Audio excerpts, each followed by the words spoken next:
Bem-vindos ao Observatório da Imprensa. Um dia para entrar na história. O século XXI não começou em 1º de janeiro de 2000, nem em janeiro de 2001.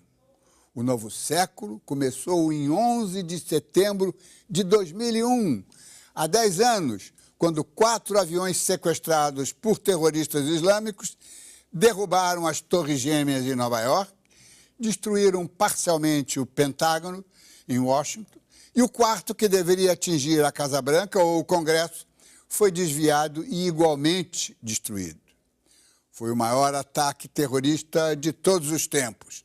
2.996 mortos, também o mais diabólico ou sofisticado, culminando uma escalada iniciada nos anos 60, no auge da Guerra Fria.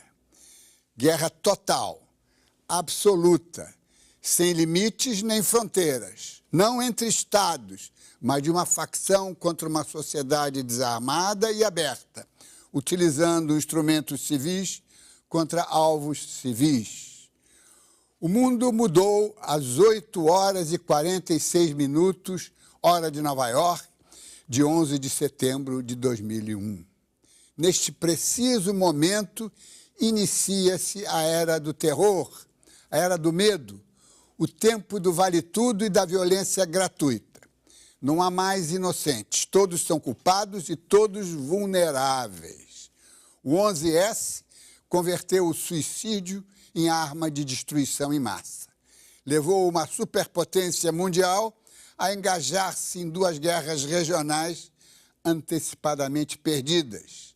Degradou o sistema republicano da mais sólida democracia do mundo e nela instalou as sementes autoritárias. O 11S exibiu o quanto a mídia pode ser instrumentada pelo terror. Sem uma gigantesca repercussão, a intimidação terrorista não se completa.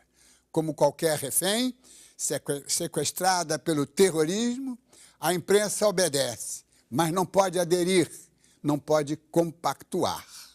O responsável pelo massacre do 11S, Osama Bin Laden, foi punido e eliminado em 1º de maio deste ano. Porém, o seu tenebroso projeto está mantido. Nestes 10 anos, seus asseclas perpetraram 5 atentados contra instalações humanitárias das Nações Unidas. O mais recente, há 2 semanas atrás, na Nigéria. Pior, a Al-Qaeda converteu a religião em arma de guerra, intoxicando de forma irreversível aqueles que seriam os naturais agentes da paz. Um dia para entrar na história de todos, história ao vivo, em cores, em tempo real. Uma mudança que até hoje não foi inteiramente assimilada. Esta edição do Observatório da Imprensa é o Observatório do Mundo.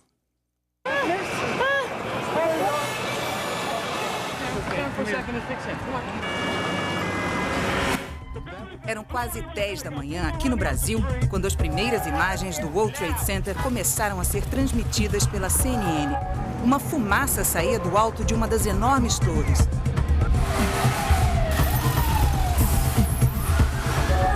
As primeiras informações eram de que um pequeno avião havia se chocado contra o prédio às 8h46, horário local. Enquanto os jornalistas ainda tentavam entender ao certo o que havia ocorrido, um outro avião era jogado contra a segunda torre. Uma imagem brutal, transmitida ao vivo para todo o planeta. Em apenas 16 minutos, os 2 prédios mais altos de Nova York estavam em chamas.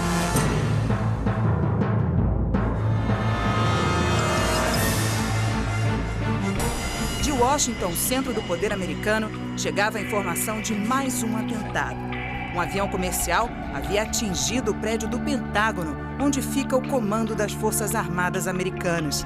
A partir daquele momento, não havia mais dúvidas. Os Estados Unidos, país mais poderoso do mundo, estavam sob ataque. Uma sensação de medo tomou conta de todos que assistiam àquela terrível sucessão de fatos. A CNN primeira emissora a transmitir as imagens, estava bem posicionada no local da tragédia. Suas câmeras conseguiram captar o medo e o terror no rosto das pessoas.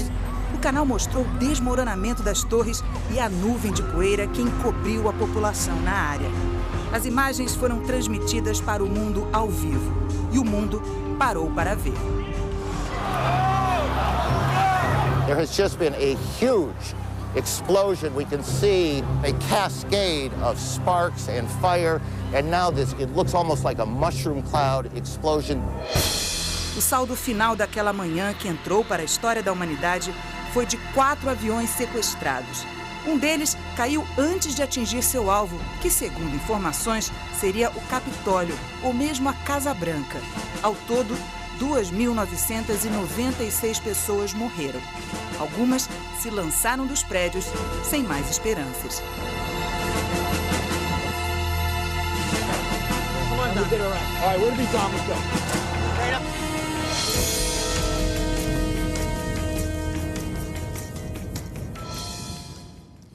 Temos nesta noite a presença de 2 jornalistas que viveram intensamente todo o drama do ataque terrorista às Torres Gêmeas.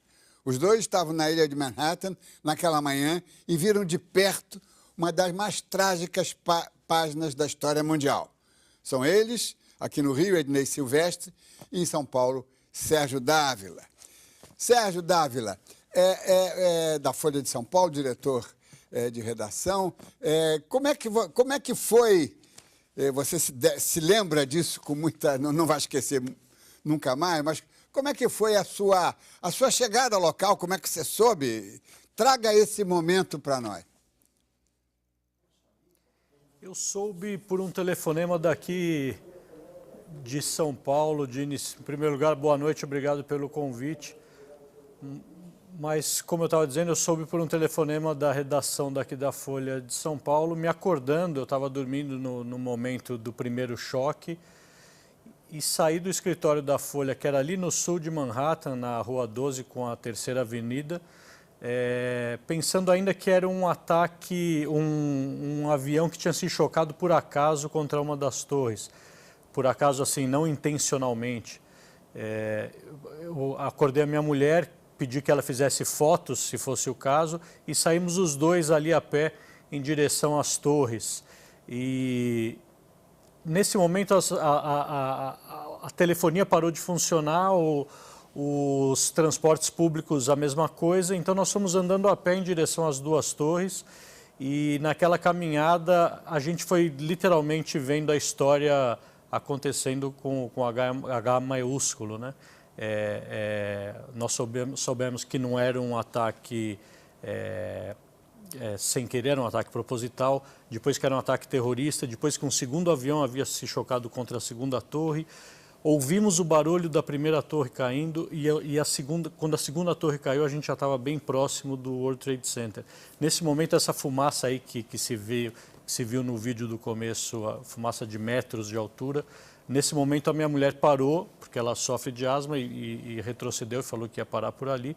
E eu apanhei no chão uma máscara, como a do que aparece um policial usando também, que os paramédicos estavam usando para poder vencer a fumaça.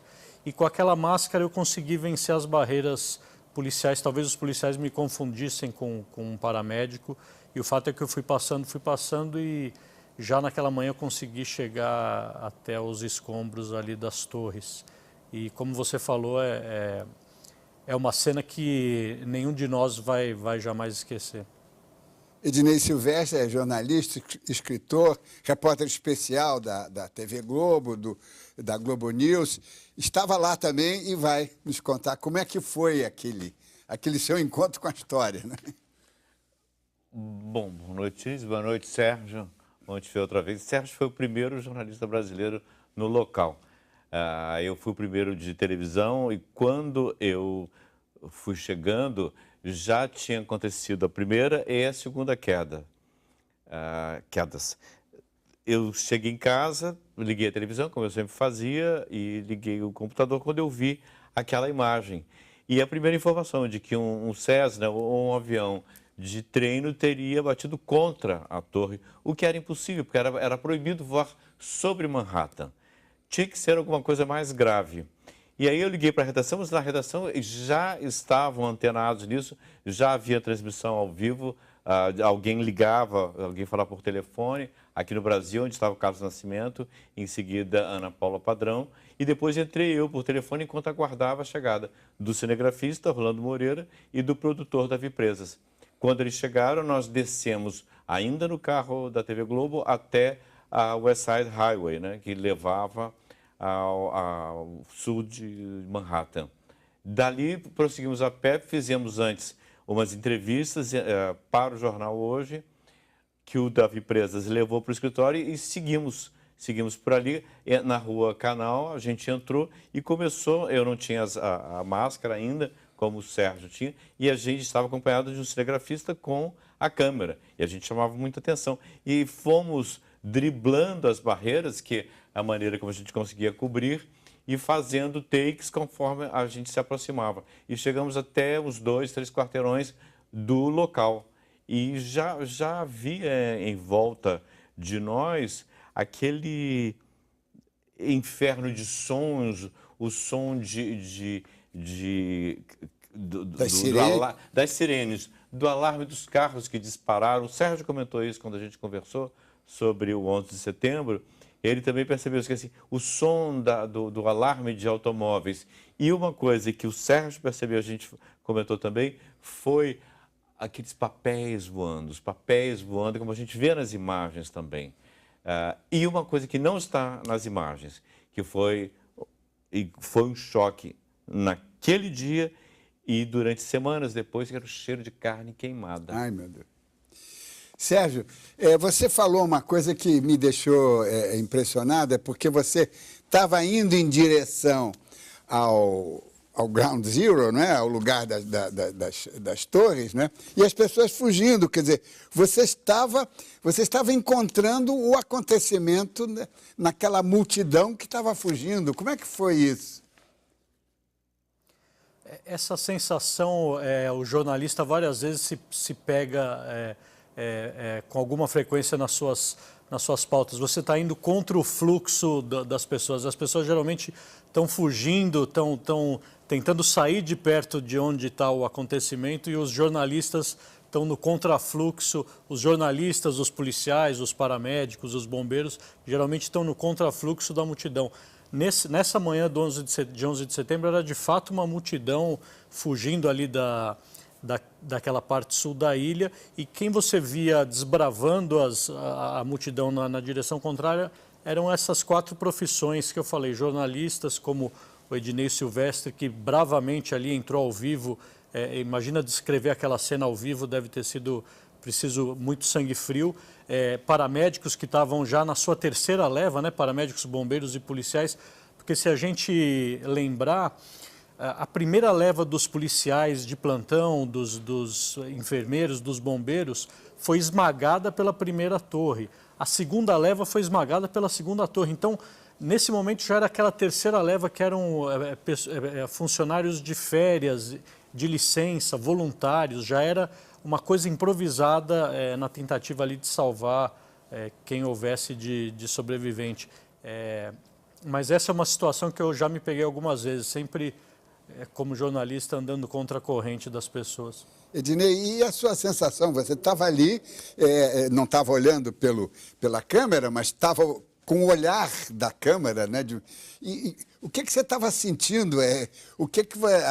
Você estava avaliando a dimensão daquilo? Não, absolutamente. Eu só consegui ter alguma ideia da dimensão do que tinha acontecido quando eu voltei aquela noite, que eu saí da estação de metrô e vi ao fundo, ou melhor, eu não vi as torres ao fundo. Havia só fumaça e havia as luzes.